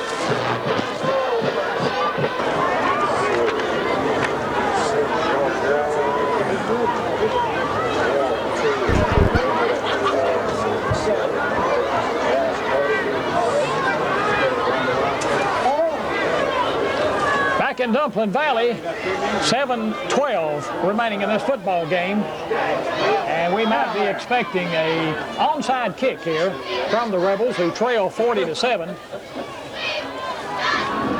As they have a very odd-looking alignment here on this kickoff. So let's see what happens here. We might have to run a rerun on this one, a replay. You got a sign wider kicker, and you got 9 other people on the side of the football, and 1 safety man, and all the ball has to do is travel 10 yards, and it's not going to do it. It's not going to travel, but about 6 yards, so the Patriots will take it over. 1st and 10, good field position at the 46-yard line in Rebel territory. Yeah, good idea, but you just got to kick the ball at least 10 yards. It sure does, and Coach Kisbeth's going to be giving Taylor Quarles a rest, and he's going to bring back our number 2 quarterback, Eric Hutchins, and let him see what he can do for the second time when he has his hand on the football. Sean Brady in there at 1 receiving spot. Paul Helton's the tight end. And let's see what the call is here. Yeah, the 2 running backs you're going to have is Eric Carter along with Bobby Morgan in there right now. And Eric's coming to the sideline to get a few more final instructions before he gets out. While the officials adjust all their clocks and while the Rebels take a little bit of a timeout here. Timeout on the field. We'll be back after this. Who's that other running back over there?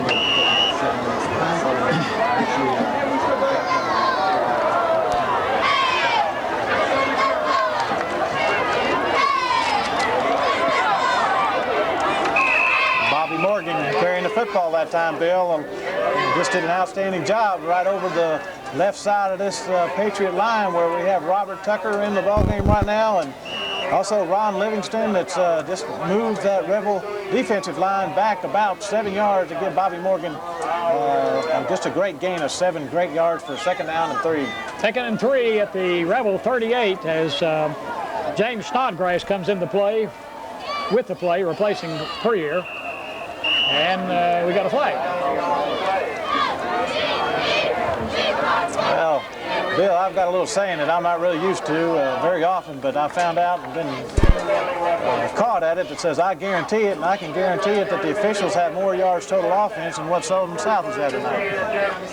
Well, they're saying that Sullivan South lined up all sides, and that marks off 5 against them and gives the Patriots a 1st down at the Rebel 34-yard line. So Eric Hutchins brings them up, looks for Eric Carter, and Carter forgets to take the football, and there's a fumble, and I believe that it's recovered by the Patriots. Yeah, I believe Eric got in there enough time to recover his own fumble. Just didn't get the ball in there all the way to our running back. If we did get the ball in there to Eric Carter, there was nobody in between him and Pay Dirt down at the end zone. The fumble picks up 2 yards. Make it 2nd and 8 for the Patriots. Ball at the Rebel 32-yard line. Clock running with 5:50 remaining in this game. Eric Hutchins, the quarterback, takes again, hands off to Carter, and here he goes again, off to the races, and he's finally knocked out of bounds inside the 10. Well, they're going to say he may have stepped out earlier than that. He just did an outstanding job following the block that time of David Cagle, and David just lead block all the way down the field, and David had a lot of help and a lot of assistance that time by Robert Tucker, and we're just coming off the football quite well and moving these Rebels back. And within the next few plays, Eric is doing such a great job, I wouldn't be surprised to see 6 more points on the ball. 1st and 10 for the Patriots at the Rebel 13-yard line, and let's see what we've got here.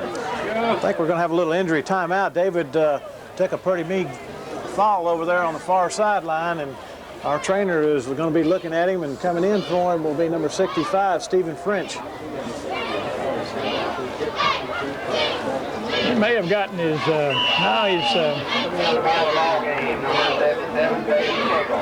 he got his bell rung a little bit, or his finger. Looks like they may be looking at a finger on the left hand. Eric Hutchins gives straight ahead to Carter. Carter inside the 10 at around the 8 or 9 yard line. And Bill, we've got another penalty on the play.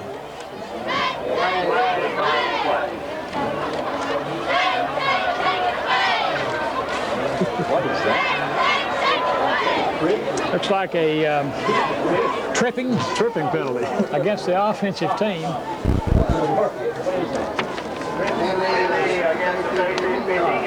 And that'll cost the Patriots 15. Mercy. Bill, we'd like to remind everybody too also that Carson Newman will be playing over at the Creek tomorrow, and we'd like everybody to listen to Steve Cotton and Stan Cotton starting at 1 o'clock, 1:30 on WJFC to bring you the play-by-play and all the action. They really ought to go see it. You know, Kenny Tyson's one of the wonders of the world, in my opinion, and he only lacks 8 yards. I predict that the first time he touches the football tomorrow, he'll break the Carson Newman rushing record. Pass by Hutchins is complete for a touchdown. Touchdown there, right down there to Glenn Puryear. Glenn Puryear, a beautiful strike thrown by Eric Hutchins, and Puryear made a great move and took it in standing up for the touchdown.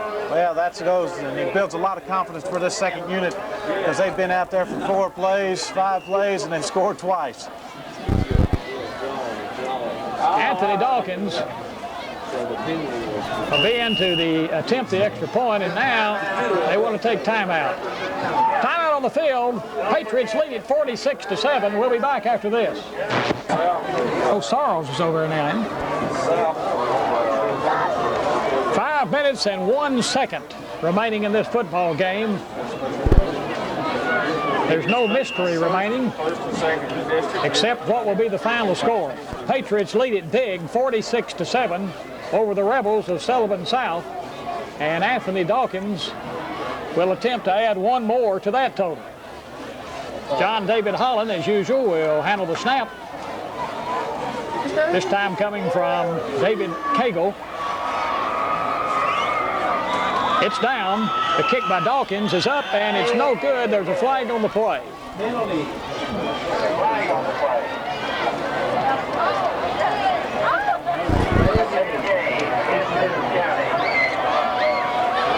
It looks that time, Bill, they called a delay of game on Jefferson County, and I think Anthony was making too many steps and taking a little bit too many times to get the ball snapped back to him to try to get that extra point. But they're going to give him another shot at it and see if he can't get it up through the upright this time. This time will be short field goal practice for him. Ball will be placed down at the 15-yard line. And it's not David Cagle, it's Dougal Spivey handling the snap, and it's down, and the kick is up, and it's good. Timeout on the field. Patriots 47, Rebels 7. We'll be back after this.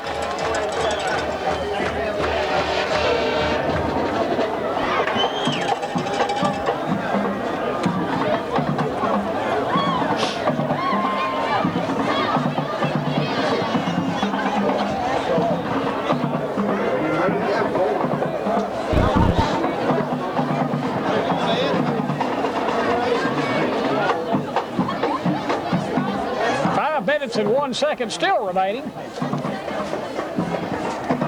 Things are getting a little slow, and maybe some of the smoke from over around Clinch Mountain Way are getting to blow in here from some of the forest fires. Hopefully we'll get all the football games out of the way, Keith, and get a little rain. We need it bad. They sure do, Bill. And Bobby Morgan is kicking off again down to the 15-yard line. The ball's bouncing around where it's picked up by the Rebels. Betternick gets good running room across the 35 to around the 36-yard line. He was tripped up that time by Sean Ivey and brought down on the tackle by number 75 that time, which is says Timmy McDaniel. Or is it Mike Hance? According to which program you're looking at. Anyway, we'll give them both credit. That's right, but if you look at my program, I got 2 75s though, Bill. So it's one or the other. We'll give them both an assist. 4:49 remaining. Patriots lead it 47-7. Paul Tucker into the Patriot defensive lineup along with Terry Hickman. Bill, you got a few more coming in there. You take your choice now. Is that Timmy McDaniel or Mike Hance, number 75? Number 75. Let's see. They got. I'm going to say that's Mike Hance because I had him when he played freshman football, and Mike does a pretty good job, and McDaniel's boys just isn't as big as what's listed in the program.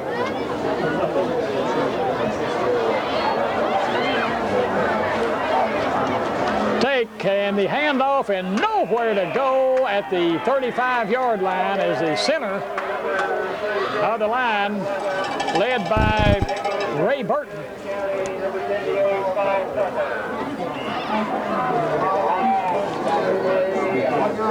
Well, we got a final score just in from up at Kingsport where the Dobbins-Bennett Indians have defeated the Cocke County Fighting Cocks with a score of 31-7.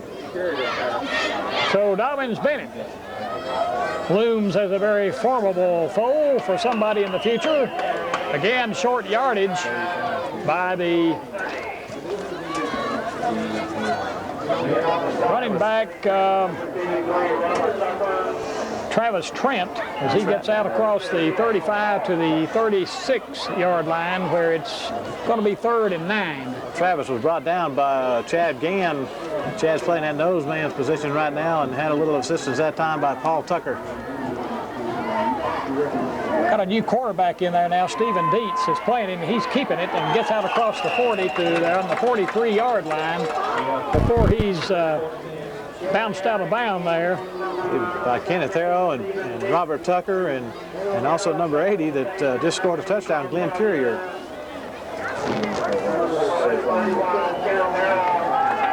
As we said one other time, just a few minutes ago, Dobbins-Bennett defeated Cocke County 31-7, and they will be playing the winner of tonight's game between Knoxville Central and Maryville. As soon as we get that score, we'll be glad to give that to you across our airways at WJFC. You know, that touchdown pass reception by Glenn Purrier was his 3rd of the year, and that junior is looking mighty good catching the football, and I was disturbed to hear Coach Kizabeth say that he might be transferring next year as his family may be moving away, and hate to hear that because Glenn Purrier shows good ability to catch the football and make some good moves and can run with it after he catches it. He does an outstanding job, and you hate to see a caliber of ball player like that move away, but sometimes you know, it is a misfortune for the child, but you got to go where your mom and dad go, and I'm sure that he will be missed if that occasion does happen. One thing for sure, though, he's going to see a little bit more football tonight and for sure next week. Patriot defense holds on a 4th down situation, so Patriots take over offensively 1st and 10 at the Rebel 45-yard line with 2:32 remaining in this game. Eric Hutchins, the quarterback, he takes and hands off to Eric Carter, and he's not going to get much as he gets up around the 42-yard line, and he's driven all the way back to around the 47, but they'll give him forward motion to the 40, well, let's say the 43-yard line. Well, Bill, that time, as you said, we're seeing a lot of new ball players. That was Kenneth Harrow which checked in that time, and Kenneth is going to be joined in the backfield, it looks like, by Terry Hickman. Split wide to the right is Todd Cagle, and we got a flag on the play. I take that back. It's not Terry Hickman, it's Poppy Carter. So we've got Harrell and Poppy Carter back in the backfield right now for the Patriots. Again, the Rebels line up all sides, and that cost them 5, and puts the ball down inside the 40, down to the Sullivan South 38-yard line, where it'll be 2nd and about 4 for the Patriots. Eric Hutchins, the quarterback, Poppy Carter, one of the running backs, and Kenneth Harrell, I believe, is the other one. No, it's Eric Carter. So the Carter brothers are the running backs, and Poppy Carter gets the call and gets down to the 35-yard line, and he's going to be just short of the 1st down. It's going to be 3rd and less than a yard. Well, these young gentlemen that are out on the ball field right now for the Patriots are getting some valuable playing time. They're doing an outstanding job, just taking their time, running the clock out with 1 minute and 13 seconds left in the 4th quarter. And they're staying under control, and they're moving this Rebel football team down the field. Eric Hutchins takes, hands straight ahead to Eric Carter, and he has the first down around the 32-yard line. Correction, that's, I'm calling it wrong. That's Kenneth Harrell. Kenneth Harrell, he's 31, Eric Carter's 21. A lot of numbers, a lot of players for this Patriot team, and I'll tell you, we're entitled to at least 1 or 2 mistakes a night, especially when we've got so many ball players that we're trying to keep in contact with. Good job of running the football by Kenneth Harrell. He gets the first down yardage, so it's 1st and 10 for the Patriots at the 33-yard line in Rebel territory, and Hutchins hands off straight ahead to Poppy Carter. He has running room, breaks it to the outside, and is going to be knocked out of bounds at the 5-yard line.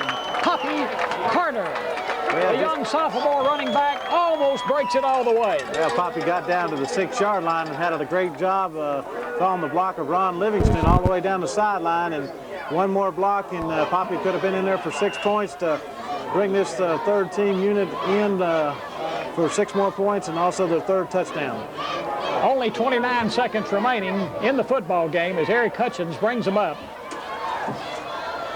Hutchins takes, hands off on an inside give to Harrell, and Harrell gets down around the 3. And the crowd saying, let's get another play in.